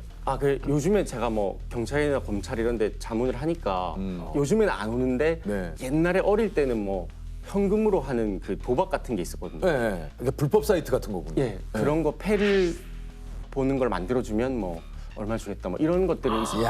근데 워낙 옛날이라 지금은 뭐 그런 것들은 없습니다. 이런 게 그러니까 예를 들어 뭐 뉴스에 뭐 예를 들면 엊그제 뭐 어디에 보안망이 뚫렸다. 일부러 그런 거를 일부러 해킹을 해가지고 자기 몸값을 올리는 경우도 있나요? 요즘에 그럼 바로 잡혀가지고 왜냐면 예전 같은 경우에는 뭐 CIA를 해킹했다, 나사를 해킹했다 이러면 스카웃을 한다 이런 얘기가 있었지만 요즘에는 전혀 그렇지 않거든요. 아무도 인정해주지 않아요. 그런 불법적인 행위들은 커리어가 단절된다고 보시면 됩니다. 오히려 그렇게 나쁜 짓을 하면 실제로 요즘에도 이렇게 해킹을 시도하시는 분들이 있어요? 이게 해킹이라는 게 24시간 일어난다고 보면 될 것 같아요. 그러니까 계속해서. 그러니까 여기선 계속 전쟁을 하고 있는 거죠. 사이버 전쟁을. 우리가 모르지만. 아니면은 은행에 있는 뭐 예금돼 있는 돈을 뭐 빼돌린다거나. 그것도 하긴 하는데 그 저희들이 보통 그 화이트 해커적으로 컨설팅을 하는 거죠. 직접 이건 하면 안 되겠다. 다시. 그래요. 네. 다시. 아, 그래요? 네네. 그래서 약간 좀 보안. 약간 민감한 거 뭔지 같아요. 알겠어요. 그러니까 보안벽을 쌌단 말이에요. 예를 들면 기업에서 보안 시설을 완벽하게 이렇게 했습니다. 했는데 여기서 이제 한번 해보는 거죠. 자, 그럼 우리가 한번 깨볼게요. 그래서 이거 깨지면 뭐가 문제죠? 아, 이게 문제였습니다. 네, 맞습니다. 야, 그러면 그걸 이제 깨보신 적이 있으세요? 저희는 100%였었어요. 지금까지는. 무조건 다 깨졌다니. 아직까지는. 네, 아직까지는. 그거는 뭐로 깨요?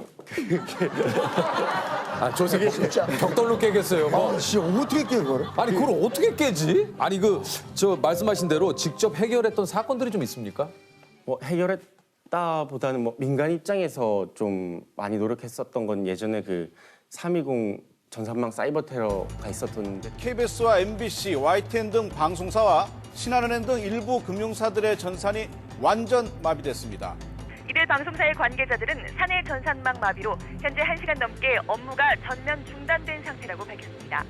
YTN 측은 방송용 편집기기도 모두 마비됐다며 곧 방송에도 지장이 있을 것 같다고 우려했습니다.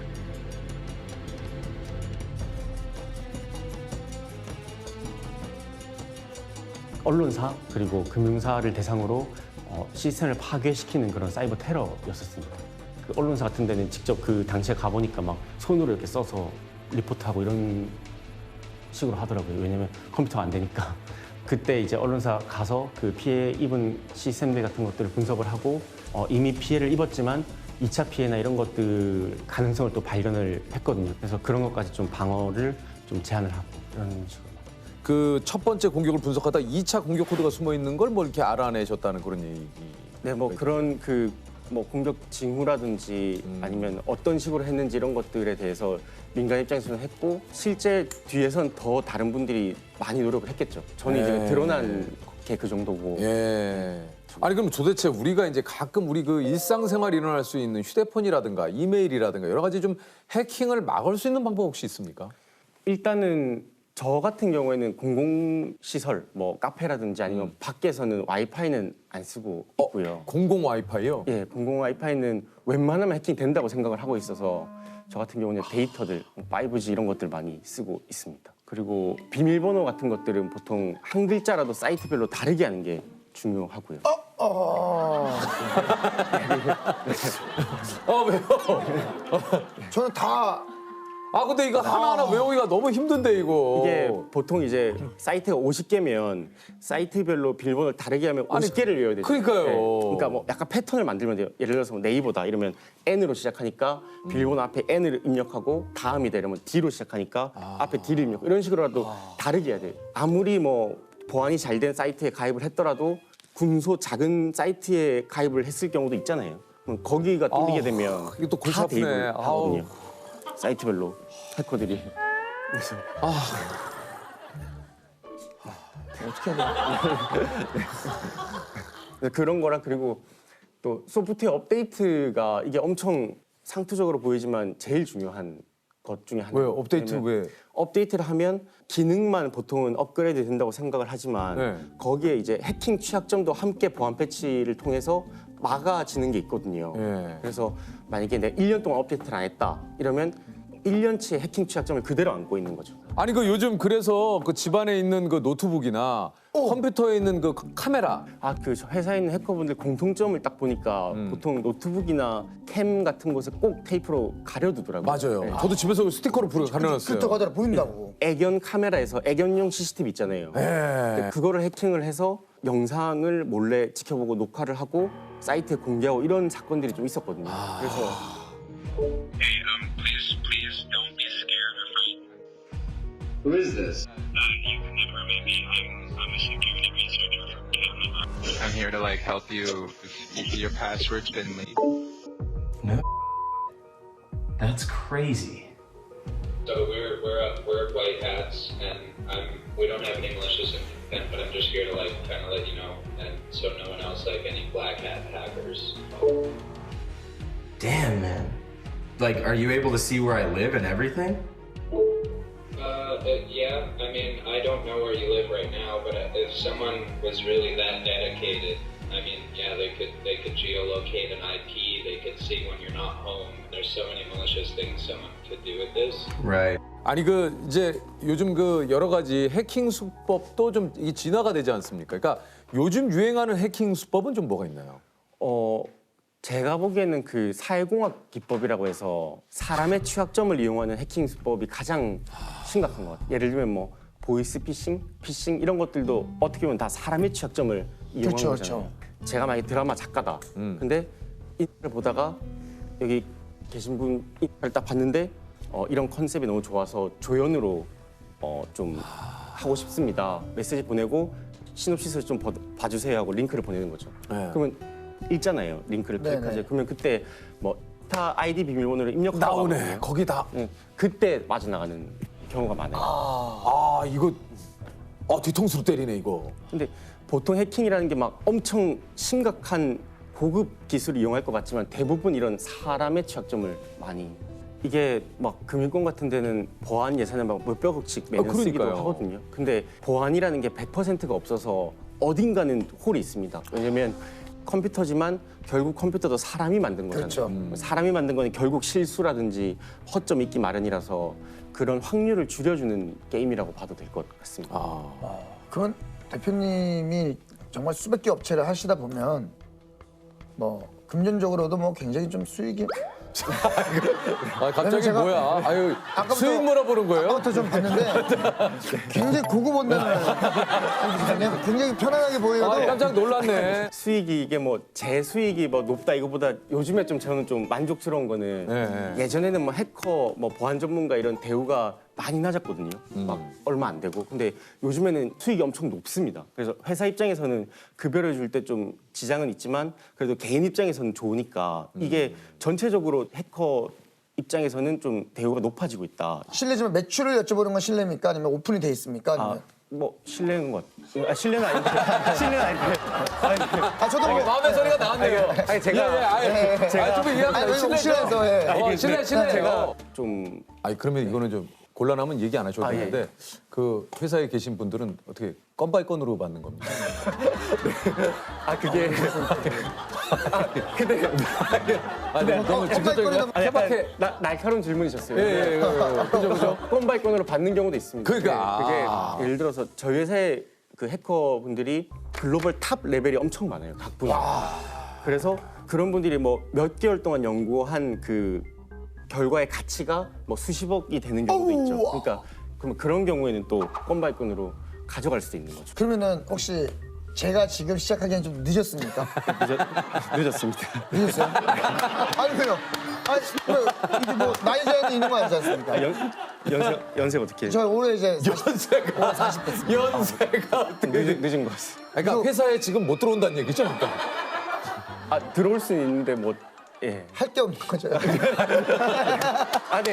옆에서 뭐 커피를 마시면서 뭐 성대모사 이런 거 안 됩니까? 개인기 춤. 제가 뭐 감히 모실 수 없는. 나중에 뭐 회사 회식 때나 한번 불러주시죠. 코로나 정식 때. 회식 때 왜 불러? 송년회나 이런 거 하면 제가 기가 막히게 한 2시간. 송년회 아직 거의 11개월 남았는데. 2시간 이상은 못해요. 2시간까지만 제가 잘합니다. 2시간 넘어가는 순간부터는 또 수당도 따로 붙고 또 콘텐츠가 좀 약간. 그만해. 콘텐츠야. 충분히 제가 황당한 제안도 좀 있습니까? 의뢰인들의? 황당한 뭐 예전에 지인분이 이제 아버님이셨는데 자기 그 아들이 고등학생인데 이제 도대체 뭐라고 다니는지 모르겠다. 휴대폰을 좀 보게 해달라. 이런. 근데 사실 그게 보면 판도라의 상자이잖아요. 그거 뭐 그 마음이야. 뭐 이해한다 치더라도 보시면 또 뭐 합니까 그거? 안 보는 게 낫죠. 안 보는 게 낫죠. 예. 그럼 혹시 이런 것도 해킹할 줄 알아 하고 도발을 하는 경우는 없습니까? 뭐 내 거 휴대폰 비밀번호 풀어봐 뭐 이렇게. 그 예전에 그 아는 기자분이랑 밥을 먹었나 뭐 미팅을 했는데 그 당시에는 휴대폰이 그 패턴으로 푸는 패턴. 네. 그거였거든요. 그래서 이거 잠금 뭐 풀 수 있냐? 10초 만에 풀면 손을 들어주겠다 이런 식으로 주시더라고요. 그래서 5초 만에 풀었어요. 어떻게 풀었어요? 이게 사회공학 기법인데 이렇게 햇빛을 비춰보면 이게 길이 나오잖아요. 길을 이제 그대로 따라가면 돼요. 그렇지. 있나? 네, 이렇게. 아니 오늘 저기 얘기 난 김에 이제 본인이 봤던 그런 해킹 뭐 하는 영화 좀 혹시 좋아하세요? 해킹 영화는 본 적은 없던 것 같아요. 없어요? 예. 그러면 어떤 영화 좋아하십니까? 저는 그 멜로 누나. 아 그래요? 해리가 셀리를 만났을 때. 또 의외시네. I'm definitely coming down with something. It's too embarrassing. Don't tell me. Okay, there's this guy. What's he look like? 되게 오래된 고전인데. 실제 그 장소도 딱 갔었어요. 그 뉴욕에 거기. 예, 그 막 식당에서 막 이런. 와, 진짜? 와, 진짜 좋아했나 보다. 너무 좋아해서 뭐 그런 거. 스파이물 중에서는 좀 현실적인 거. 어떤 거요? 그 모스트 원티드맨이라고 필립 호프만이 나온 건데 이게 실제 그 영국 정보기관에 있었던 사람이 쓴 거거든요. 그래서 완전 현실이랑 거의 똑같아요. 모스트 원티드맨. 그러니까 이제 뭔가 좀 현실적인 거. 예. 물론 멜로는 현실적이지 않지만. 근데 멜로를 왜 이렇게 좋아하세요? 뭐 결핍인가? 뭐 아무튼 그런 뭔가 예. 공감돼요. 멜로를 좋아하시는. 예. 자, 공통 질문 한번 좀 드려볼까요? 네. 혹시 단 하나의 비밀을 알아낼 수 있어요? 어떤 걸 알아내요? 이건 엄청 명확한 건데. 뭐예요? 저는 그 외계인 정보를 좀 얻고 싶어요. 그것 때문에 약간 미국 대통령도 되고 싶었어요. 어렸을 때. 그러면 이제 외계인 정보를 브리핑을 받을 수 있으니까. 그렇지 맞아요. 예. 이거 좀 외계인. 상당히 또 꿈이 미국 대통령 어릴 때. 개인적으로 외계인이 있다고 생각하세요? 없다고 생각하세요? 무조건 있죠. 있어요. 무조건 있죠. 이런 것도 있어요. 뭐 사람이 그러니까 파충류인데 뭐 사람의 형체를 한 reptilian인가 뭐 이런. reptilian. 예, 그런 이야기도 있고 한데 그것까지는 사실 반신반의지만. 아니 근데 SNS 보면은 막 유명한 해외에 유명한 사람들 reptilian이라고 해가지고 찰나의 순간에 이제 눈 모양이 도마비처럼 변하고 막. 그래요? 예, 있어요. 브리트니 스피어스도 reptilian. 알죠. 도마비 효과. 나와요. 이 정도까지 믿지는 않습니다. 그냥 이제 외계인이 있다 정도로 좀. 일하면서 보람을 느낄 때는 좀 대표님 언제신지. 업무 자체가 항상 뭐를 막고 지켜주고 예방하고 이런 거라서 항상 좀 보람을 느끼기는 합니다. 근데 막 불을 끄는 사람처럼 이렇게 눈에 보이는 게 아니거든요. 그렇죠. 그래서 일반 사람들이 잘 몰라요. 그래서 이게 두 가지로 표현할 수 있어요. 뭐 했냐 아니면 뭐 하고 있냐. 이게 뭐냐면 해킹 취약점을 몇백 개를 막으면서 엄청 노력을 해요. 그렇게 해서 잘 막았으면 겉으로 보면 아무 일이 없잖아요. 그거는 그 사람들이 잘한 일인데 뭐 하냐고 물어봐요. 그리고 반대로 몇백 개의 취약점을 다 막다가 실수를 어떻게 하다가 하나가 딱 뚫리면 그러면 너희들 뭐 했냐? 이제까지 뭐 했냐? 뭐 이런 식으로 이제 잘해도 욕먹고 잘못해도 욕먹는 거죠. 근데 이 가급 시설 관련이나 아니면 사이버 보안 쪽에 계신 분들은 약간 그 소방관, 경찰, 군인 이거를 합쳐놨다고 보면 돼요. 비밀인데 안 비밀이고 싶은 게 있습니까? 이게 제가 처음 말하는 건데 제가 그 고등학생 때부터 거의 대학교 초반까지 그 이름 모를 그 국가기관 쪽으로부터 뭐 책이라든지 아니면 등록금 이런 지원을 많이 받았어요. 아무 대가 없이 계속. 저는 그때 이유가 그냥 남들보다 컴퓨터를 조금 더 잘한다 이 정도였거든요. 근데 그런 식으로 좀 도움을 많이 받아서 좀 감사하게 생각을 하고 아직도 저는 그런 빚을 지고 있다라고 생각을 하거든요.